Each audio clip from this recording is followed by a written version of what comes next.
rabbil alamin arrahmanir rahim maliki yaumiddin iyyaka na'budu wa iyyaka nasta'in ihdinas siratal mustaqim siratal ladzina an'amta 'alaihim ghairil maghdubi 'alaihim waladdallin. Amin. Alhamdulillah. Alhamdulillahi rabbil alamin. Wassalatu wassalamu ala asyrafil anbiya'i wal mursalin sayyidina wa nabiyyina wa rasulina wa habibina wa syafi'ina wa maulana Muhammadin sallallahu alaihi wasallam wa ala alihi wa ashabihi ajma'in.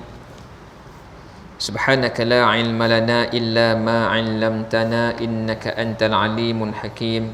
Rabbi shrah lana sudurana wa yassir lana umurana wahlul 'uqdatam min lisanina yafqahu qaulana. Rabbi yassir wa la tu'assir ya karim. A'udzu bi izzatillah wa qudratihi min syarri ma ajidu wa uhadzir. Amma ba. Bahagia Tuan Imam, Tuan Bilal, Tuan pengurusi masjid, tuan-tuan, puan-puan, muslimin muslimat rahimakumullah. Alhamdulillah, syukur pada Allah Subhanahu wa taala, malam ni dapat kita sekali lagi lah meneruskan bacaan kitab Khuluqul Muslim, akhlak bagi seorang Islam, ya, masih dalam bab kebaikan dan keburukan. Ya, dalam kehidupan kita ni ada baik ada buruk juga kita buat. Ya, mana yang banyak, mana yang dominan, mana yang lebih, mana yang kurang. Ya, kalau banyak baik alhamdulillah, tapi kalau banyak baik sikit buruk pun tak boleh. Ya, buruk ni bukan kata dia sikit dia banyak. Buruk ni kalau buat sikit, ya, kita jangan pandang benda buruk tu sikit maka kita buat. Kita pandang benda tu baik, benda baik tu sikit, kecil. Kita anggap benda baik tu kecil, maka kita tak buat. Sebab kecil sangat, maka kita tinggalkan. Kita nampak benda tu buruk tapi kecil, maka kita buat. Sebab kecil kita rasa tak apa, kecil, maka tidak boleh. Kerana kita takut yang kecil, yang baik, yang kecil itu, ya, sekiranya buat, itulah Allah muliakan kita. Mana tahu yang kita anggap kecil tapi baik tu, yang baik tu kecil je, kalau kita buat, itulah yang Allah pandang.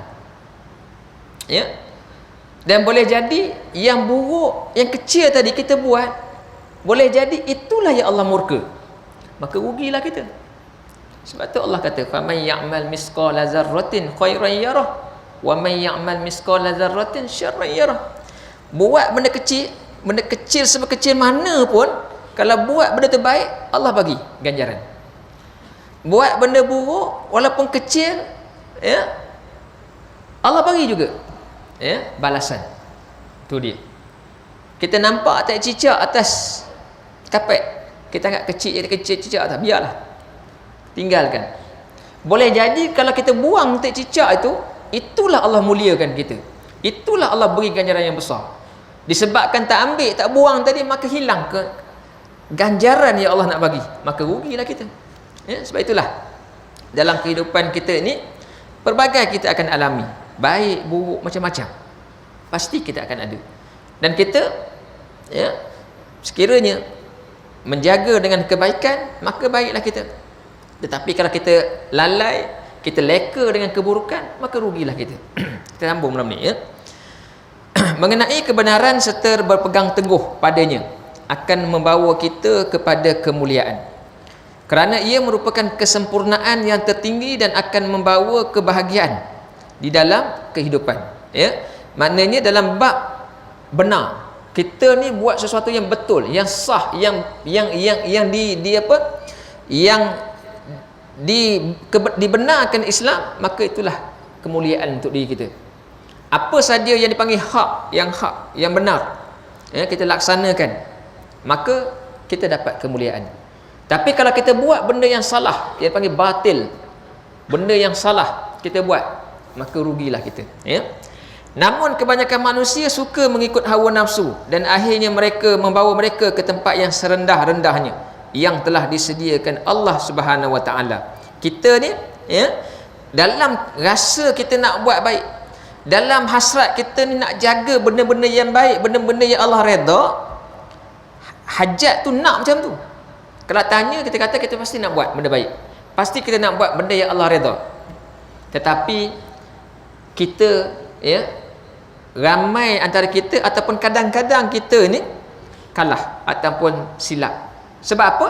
Sebab kita kalah dengan hawa nafsu kita. Hawa nafsu ni apa? Hawa nafsu ni dia suka kepada benda-benda yang salah, benda-benda yang sia-sia, benda-benda yang buruk. Nafsu kita ni dia tak suka pada benda yang baik. Nafsu kita ni kalau kepada benda yang bawa kita dekat pada Allah, dia tak nak. Tapi kalau bawa kita kepada benda yang keseronokan dunia, seronok ya, kegembiraan, kebahagiaan dunia, maka dia suka. Sebab tu nak tahu benda tu baik tak baik, kita tengok. Kalau nafsu kita rasa seronok dengan tu, maka kita hati-hati. Ya. Firman Allah dalam surah At-Taubah ayat 115. A'udzubillahi minasyaitonirrajim. Wa ma kana Allahu liyudilla qauman ba'da iz hadahum hatta yubayyana lahum ma yattaqun. Innallaha bikulli syai'in alim. Dan Allah tidak sekali-kali menjadikan sesuatu kaum itu sesat sesudah dia memberi hidayah petunjuk kepada mereka, sebelum dia menerangkan kepada mereka apa yang mereka wajib memelihara dan melindungi diri daripadanya. Sesungguhnya Allah Maha mengetahui akan tiap-tiap sesuatu. Surah At-Taubah ayat 115. Surah ni, ayat ni Allah nak beritahu kita bahawa kita ni, kalau Allah dah tunjuk, Allah tak akan hukum kita kalau kita tidak diberi kefahaman tentang sesuatu itu secara hak dan juga batil. Sesuatu benda selagi Allah tak beri petunjuk tentang salah, maka buat. Ya, dululah, sekarang ni tak ada dah jelas, sekarang dah tak ada hukum dah. Ya. Selagi Allah tidak tunjukkan sesuatu itu tak boleh, maka ketika itu boleh. Contohnya dalam minum arak. Ya. Zaman awal Islam boleh. Zaman awal Islam sahabat-sahabat ada yang minum. Ya. Sebab itu minuman tradisi, minuman biasa. Bagi mereka biasa. Ya. Zaman jahiliah arak ni satu minuman biasa. Sama dah juga sekarang ni. Bagi orang yang tidak Islam, pada mereka minum arak tu tak ada apa, tak salah pun. Ya, tak salah pun. Sebab pada mereka biasa. Dan awal Islam pun begitu. Awal Islam proses minum arak ni belum ada lagi, diharamkan. Arak tu kemudian, ya, di zaman setelah Nabi hijrah ke Madinah baru Allah haramkan. Ya. Awalnya Allah beritahu arak tu ada baik ada buruk. Kemudian Allah beritahu arak ni banyak buruk. Ya. Banyak buruk. Jadi sahabat-sahabat yang besar yang rapat dengan Nabi, bila Allah kata walaupun tak salah, ya, ada baik tetapi buruknya banyak, mereka tinggal. Tapi bagi sahabat yang lain minum lagi.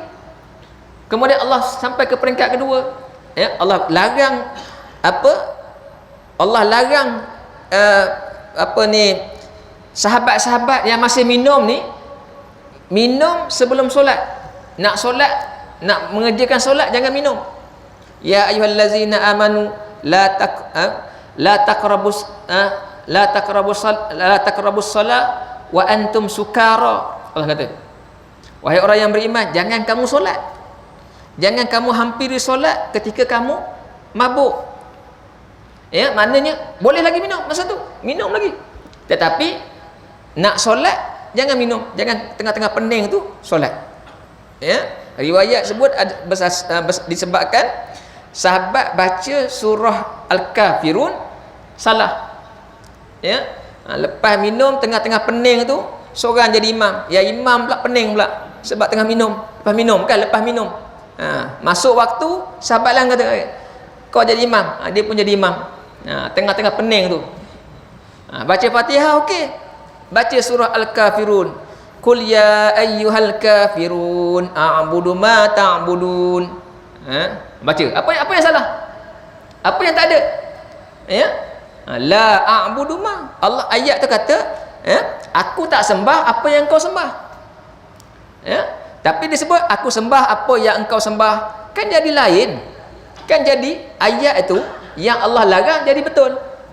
Jadi apa? Jadi boleh. Maka turun ayat tu nasihat. Jangan dulu. Jangan kalau dekat-dekat dengan solat jangan minum. Ya. Jangka-jangka lepas solat tu minumlah. Maknanya kan? Hinggalah ketika zaman ketika selepas hijrah Nabi sallallahu alaihi wasallam barulah Allah turun, ya ayyuhallazina amanu innamal khamru wal maisiru wal ansabu wal azlamu rijsun min amalis syaitan. Kata wahai orang yang beriman, arak, judi, tenung nasib, sembah berhala, sama je kategori tu. Minum arak ni sama macam orang menyembah berhala. Ya? Orang Islam minum arak, kategori dia sama. Sebab empat tu sama. Ya, minum arak, berjudi, tenung nasib, telek nasib, dan juga menyembah berhala. Rijsun min amali syaitan. Ini adalah amalan-amalan syaitan. Kesukaan syaitan. Syaitan suka kalau buat macam tu. Fajtanibuh, Allah kata, maka tinggalkanlah, la'allakum tattaqun, mudah-mudahan kamu bertakwa. Itu maknanya, bila selagi Allah tidak memberi hidayah petunjuk, Allah tak akan hukum. Ya, tidak akan memberi hukuman. Tetapi kalau Allah dah beri hidayah masih degil, maka jatuhlah hukuman. Ya, Allah bagi hidayah ketika zaman Nabi SAW di Mekah, turun ayat Quran, banyak ayat Quran turun. Ya, macam-macam keterangan, macam-macam bukti Allah beri. Tapi ramai juga yang tidak beriman, ramai juga musyrikin Mekah tak beriman. Ya, maka ketika itu jatuhlah hukuman. Maka kenalah bagi mereka ni sebagai orang-orang yang kufur. Ya, firman Allah lagi dalam surah Al-A'raf, a'udzubillahi minasyaitonirrajim, sa'asrifu an ayati allazina yatakabbaruna fil ardi bighairil haqq wa in yaraw kulla ayatin la yu'minu biha wa in yaraw sabilan rusdi la yattahizuhu sabila wa in yaraw sabilal ghayyi yattahizuhu sabila zalika bi annahum kazzabu bi ayatina wa kanu anha ghafilin. Aku akan memalingkan hati orang yang sombong takbur di muka bumi dengan tiada alasan yang benar dari memahami ayat-ayatku, yakni yang menunjukkan kekuasaanku. Dan mereka yang bersifat demikian, jika mereka melihat sebarang keterangan ataupun bukti, mereka tidak beriman kepadanya. Dan jika mereka melihat jalan yang membawa kepada hidayah petunjuk, mereka tidak mengambilnya sebagai jalan yang dilalui. Dan sebaliknya, jika mereka melihat jalan kesesatan, mereka terus mengambilnya sebagai jalan yang dilalui. Yang demikian itu kerana mereka mendustakan ayat-ayat kami dan mereka sentiasa lalai daripadanya. Allah kata, ya, dari segi bab kebenaran ni, kita dalam bab kebaikan keburukan ni, ya, Syekh Muhammad Al-Ghazali sebut tentang kebenaran. Kita kena pegang kepada kebenaran. Allah kata, ya, dalam ayat ni Allah kata, orang yang takbur, orang yang sombong kehidupan di dunia ni, ya, dalam tafsir Ibnu Katsir sebut, sombong macam mana? Sombong dengan mendapatkan ilmu. Ada majlis ilmu tak nak ikut, sombong. Ini contoh ni Ibnu Katsir sebut ni. Kita buka kitab Ibnu Katsir sebut. Contohnya yang dikata takbur di sini, ya Allah tak beri hidayah, Allah jauhkan dia, benda yang betul dia akan rasa salah, benda yang salah itu yang dia ambil. Ya, ialah orang yang sombong. Sombong dengan petunjuk, sombong dengan ilmu yang nak disampaikan. Ya, tak nak dengar. Bagi nasihat, diterangkan tentang sesuatu kebenaran, tak nak dengar. Dia sombong. Jadi orang macam ni Allah palingkan. Allah kata Allah palingkan hati mereka, ya, supaya mereka tak nampak yang betul. Yang mereka nampak yang salah itu yang betul. Akhirnya yang benar mereka nampak salah, yang salah mereka nampak betul. Akhirnya terus jadi sesat, terus sesat. Ya, walaupun berasal dengan kalangan orang-orang yang beriman, orang yang Islam, ya, asalnya Islam, tapi kalau sombong, ya, sombong dengan petunjuk, ditunjukkan sesuatu bukti, ditunjukkan ayat-ayat Al-Quran, tak nak ikut, ya, dia malah mengingkari lagi, maka Allah tidak jaga. Ya, Dalam surah At-Tin Allah sebut illal ladzina amanu wa amilus solihat. Kecuali yang tak akan kena macam ni ialah orang yang beriman dan beramal soleh. Ayat di atas Allah Subhanahu Wa Taala telah menerangkan bahawa Dia akan sediakan tempat yang sebaik-baiknya bagi orang yang beriman, berakhlak dan beramal soleh. Ya, orang yang beramal soleh, yang berakhlak baik, yang beriman, Allah akan jaga, Allah akan pelihara supaya mereka tidak salah ataupun tidak termasuk dalam melakukan kesalahan-kesalahan. Allah jaga, pelihara. Ya, tuan-tuan, kalau kita ni termasuk dalam orang yang beramal soleh, orang yang kuat keimanan kita ataupun teguh keimanan kita, insya-Allah kita akan berada di tempat di landasan yang betul. Kita akan berada sentiasa bila ada sesuatu benda yang agak mengelirukan, Allah bagi petunjuk. Allah bagi petunjuk, ini yang terbaik, ya. Islam telah memperingatkan mengenai perangai yang tidak baik supaya berusaha dapat mengikut tuntutan fitrah yang dikehendaki oleh agama Islam. Kerana dengan ini ia akan membawa kita kepada kebahagiaan dunia dan akhirat. Sabda Nabi SAW, Yashibu ibnu Adam wa tasayyibu ma'ahu khoslatani al-hirsu wa tawlul amal. Rawahu Abu Daud. Anak Adam ni Nabi kata menjadi dewasa bersamaan dengan matangnya dua sifat yang ada pada dirinya. Kita ni tuan-tuan, matang kita ni bukan sebab umur. Nabi kata kita ni matang dari segi keimanan kita, dari segi tawaduk kita ni matang kita bila? Iaitu apabila kita tak tamak, iaitu al-hirs, dan satu lagi tulul aman. Nabi kata kita jadi matang, seorang yang matang dalam beragama ini apabila sifat tamak tak ada lagi kita, sifat nakkan haloba ni, segala benda kita nak, segala benda kita punya, ya. Orang dapat satu, kita nak dua, contohlah, ya.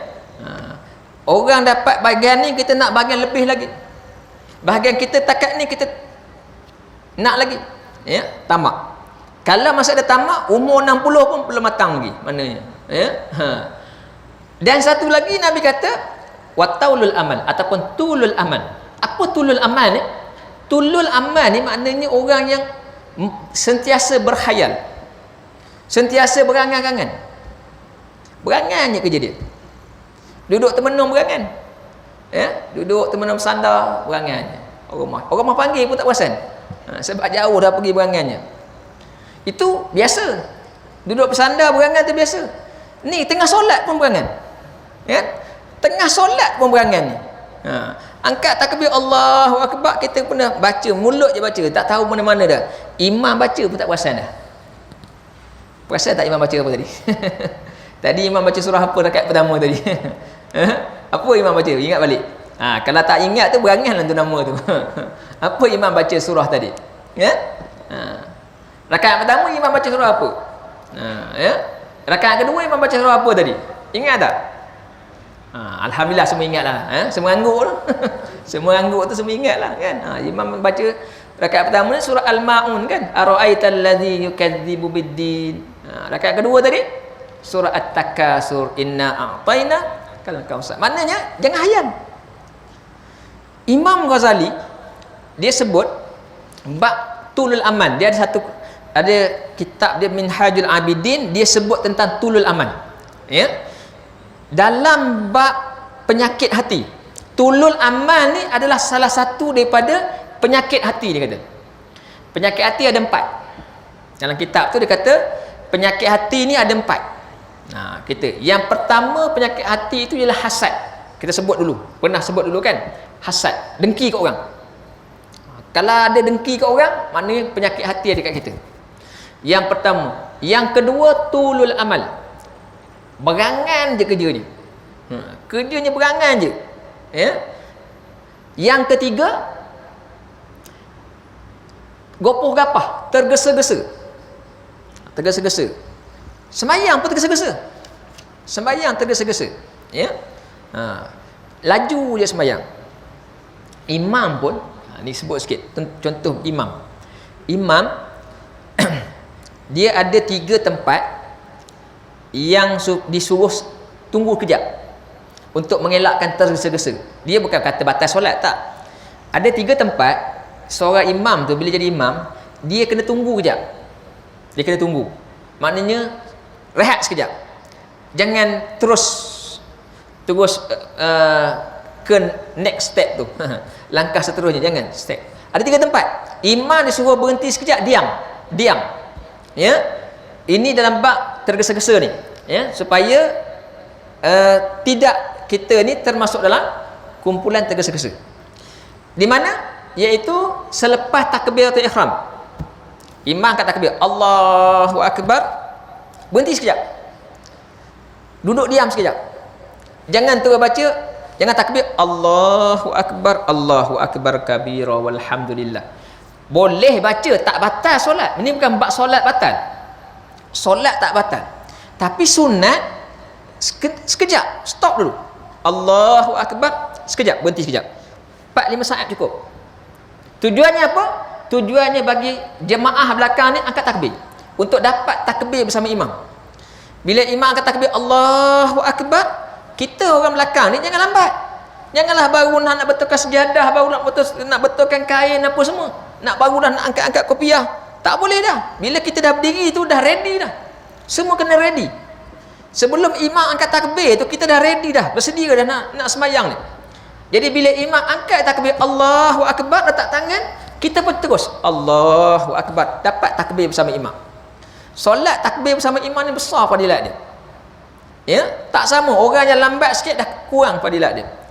Orang yang imam dah baca doa iftitah dah kurang dah. Ya, makin kurang fadilat dia. Sampailah kalau imam dah habis Fatihah lagi kurang. Kita nak yang terbanyak. Kita nak yang paling hebat. Maka bila imam angkat takbir, kita pun terus angkat takbir. Ya. Bila imam angkat takbir Allahu akbar, kita pun Allahu akbar. Sebab tu disunatkan imam tunggu kejap. Imam bagi peluang geng kat belakang ni angkat takbir. Tapi jangan lama pula, setengah jam tak baca-baca iftitah. Jenuh pula kita nunggu. Sekejap je. Sekadar kita jangka orang belakang sempat angkat takbir. Kita jangka dia. Mana-mana hak jenis lambat tu, yang jenis Allah tak lepas-lepas tu, pedulikan dia. Kan? Dia kata Allah. Tu. Jenis-jenis sangkut ni. Itu pedulikan dia. Kalau nak tunggu dia jenuh. Tu tempat pertama. Yang pertama selepas takbir. Yang kedua selepas baca Fatihah, nak baca surah yang seterusnya, tunggu kejap. Ya. Waladdallin amin. Tunggulah kejap. Sekadar kita bagi peluang jemaah baca Fatihah dalam keadaan cepat. Ya, bukan jemaah baca perlahan, bacaan lambat tu. Satu-satu tak, dia kena baca laju. Jemaah kena baca laju sebab kita nak kejar untuk dengar apa yang imam baca. Kita jadi jemaah kena dengar bacaan imam. Bukannya imam dengar bacaan kita. Ini imam waladdallin amin, kita baca biasa, bukan main kuat bismillahirrahmanirrahim. Imam kat depan tu kuat dia, aku baca perlahan dia lagi kuat. Ni siapa imam, siapa makmum ni, kan? Bukan. Bagi peluang sekejap orang belakang baca. Berhenti sekejap. Ini tempat yang disuruh berhenti. Dan akhir sekali selepas baca surah. Sebelum rukuk. Lepas baca surah, habis je surah, sekejap berhenti. Ya, kemudian baru rukuk. Jangan Qul huwallahu ahad Allahus samad lam yalid wa lam yulad wa lam yakul lahu kufuwan ahad. Allahu akbar. Boleh, tak batal solat. Tapi kelebihan ataupun pahala untuk menunggu sekejap tu yang tergesa-gesa tadi tak ada. Maka berhenti sekejap, tunggu sekejap. Ya. Baik. Itu tulul amal yang pada tergesa-gesa. Dan yang keempat, Imam Ghazali kata yang penyakit hati ni ialah takabur, sombong, bongkak, ego. Ya. Empat perkara ni adalah penyakit hati. Salah satu tadi apa yang Nabi sebut? Tulul amal. Kuat hayal, kuat berangan. Orang yang kuat berangan ni, Imam Ghazali kata, orang yang kuat berangan ni dia akan ada penyakit lain.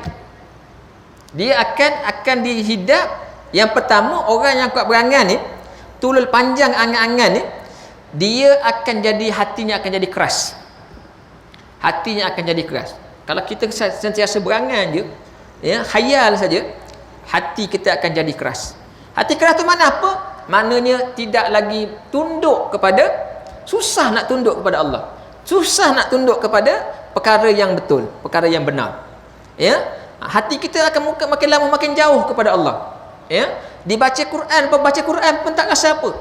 Quran tu hanya di lidah saja, tidak sampai ke hati.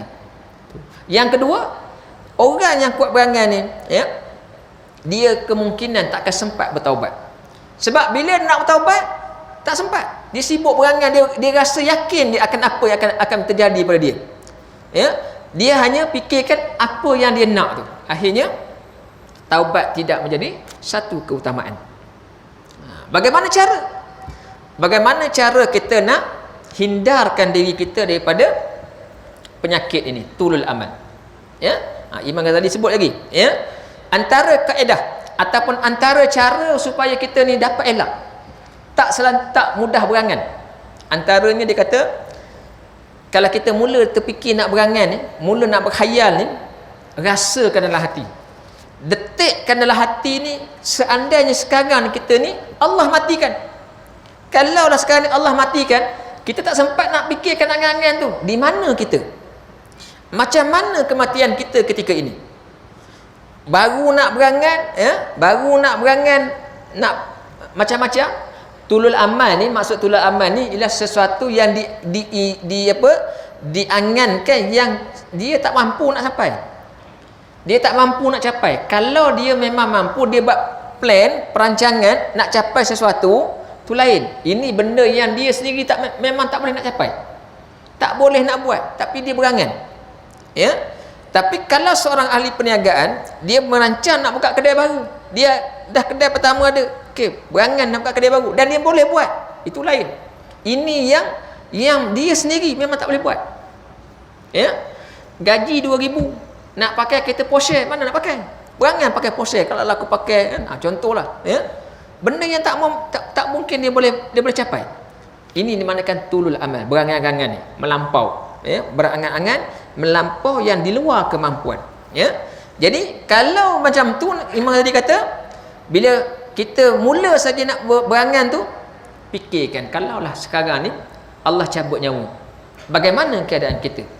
Dan yang kedua, ya, kalau kita berangan, potong angan-angan itu dengan letakkan kita ni, fikirkan kita ni ke akhirat besok kat mana? Ke akhirat besok kat mana? Syurga ke neraka? Kalau kita macam tu, itu cara dia. Maknanya ini penyakit hati. Nak ubat dia dengan apa? Ubat dia ialah pada hati juga. Hati tu kena ubat. Ya.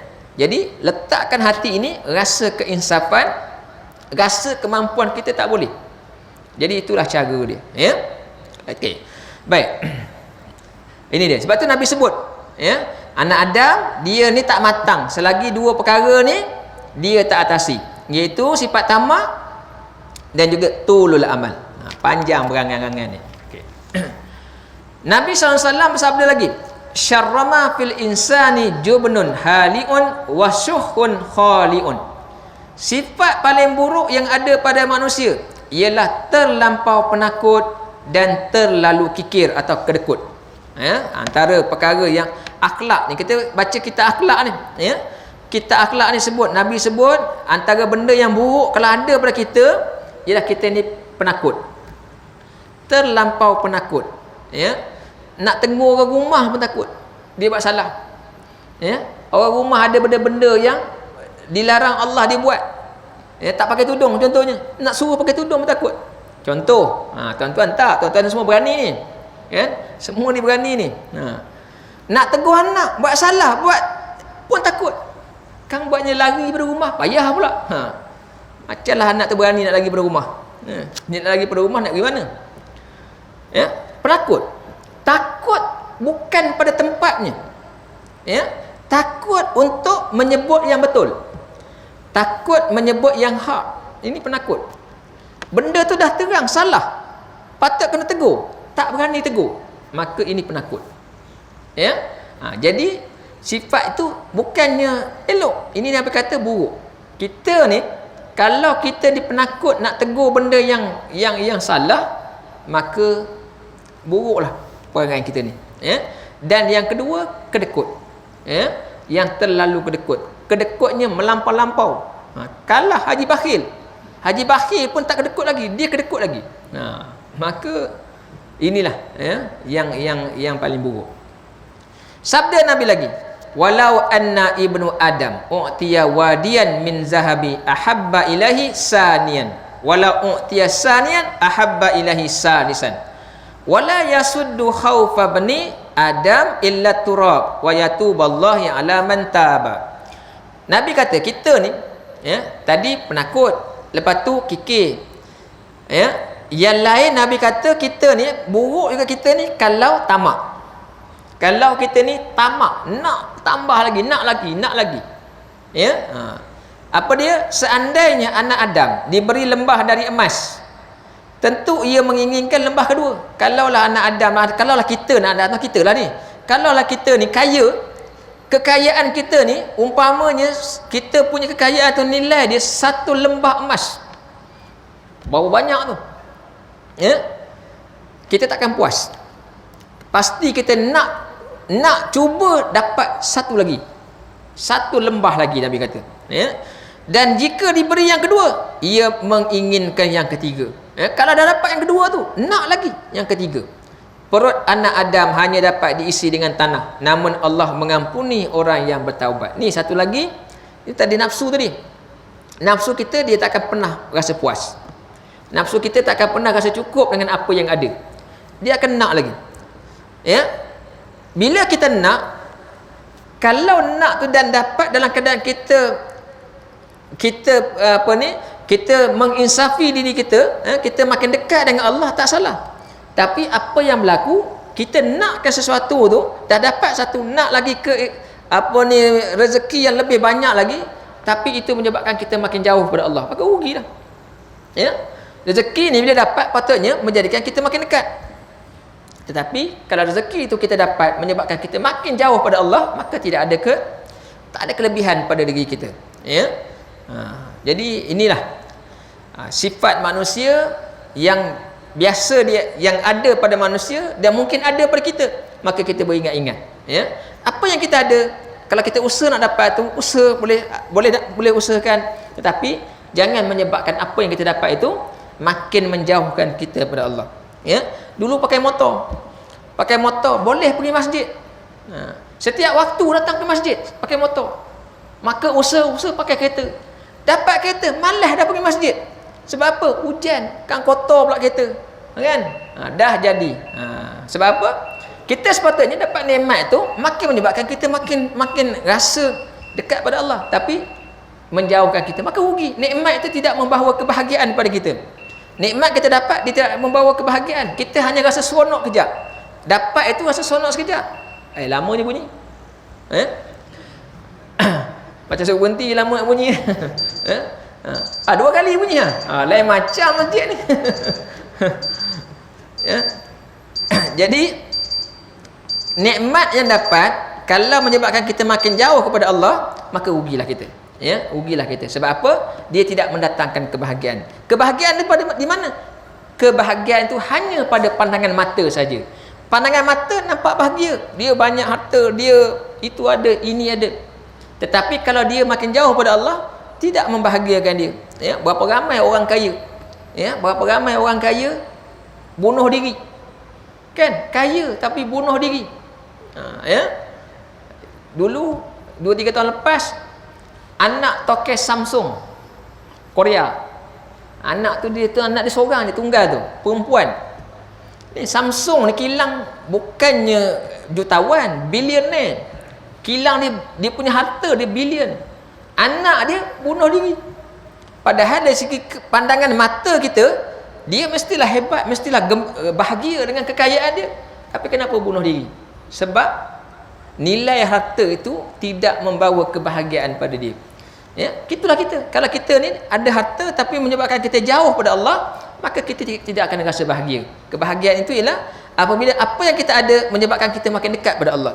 Kita ada banyak ni, kita dekat pada Allah. Kita ada banyak lagi, kita makin dekat pada Allah. Maka itulah kebahagiaan kepada kita, insya-Allah. Wallahu a'lam. Setakat itulah untuk malam ni. Sebab isyarat kali 2 kali. Biasa sekali, setakat inilah. Mohon maaf mungkin ada salah silap dan sebagainya, Mudah-mudahan Allah berikan taufik dan hidayah, inayah dan riayah kepada kita bersama, untuk kebahagiaan dan juga kesejahteraan kita, insya-Allah. A'udzubillahi minasyaitonirrajim. Bismillahirrahmanirrahim.